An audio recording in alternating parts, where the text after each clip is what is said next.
Hi, beauties. So today's question is, what's one of your craziest stories from your teenage years? Buckle up. This one's going to be interesting. So I preface this by saying I was a good kid, but I had a friend and she babysat for a stripper who used to own a bar. Her and her husband were in the middle of getting a divorce. And so during that divorce, they closed their business and she ended up having to provide as a single parent for her children. So she was a stripper. Well, my friend used to babysit for her, and sometimes she couldn't when the woman needed it. So my friend would say to me, "Hey, can you go babysit for so and so?" And so I started to babysit for her a lot more frequently. And so my friend got the great idea that her and I should have this big party with all of the liquor in the basement. And we had a rager. I had never thrown a party in my life. I had never even had like a kid birthday party, okay? But my friend was a little more wild than I was. And, I want to fit in. And there was this one boy I really, really liked, and I thought he was super cute. I mean, we were young, guys. We were like 14 or 15. We were young.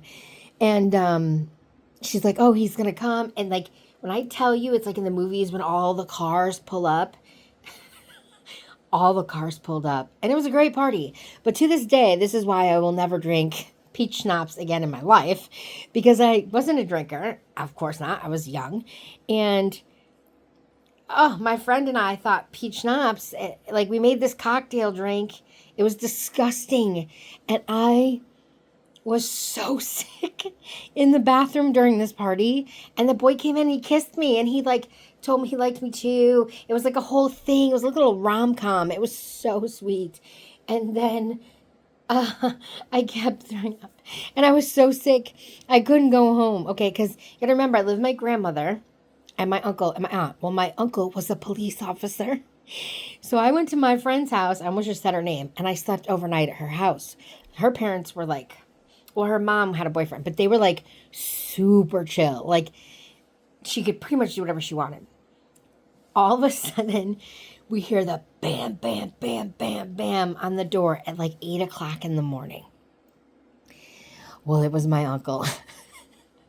And he was pissed. He was so mad. We had everything cleaned up. This lady didn't come home that night. We had everything cleaned up. So we went to I almost said her name again. We went to this person's house super late, early morning when the lady came back, right? So we had cleaned up her house and everything. She at first didn't realize we had a party, but she figured it out. Okay. Then it didn't take her long, within a couple hours. So she called my grandmother, and my grandmother sent my uncle. And when I tell you I did the walk of shame, I was so sick and hungover. And this uncle was so easygoing, like nice guy. He wasn't a mean, mad guy ever. But he had to play the role, like show up and like, what are you thinking? Da, da, da. Oh my God. It was like the worst but best memory all in the same, all raveled into one. So tell me your crazy story from when you were a kid. And yes, I got grounded. I definitely got grounded after that.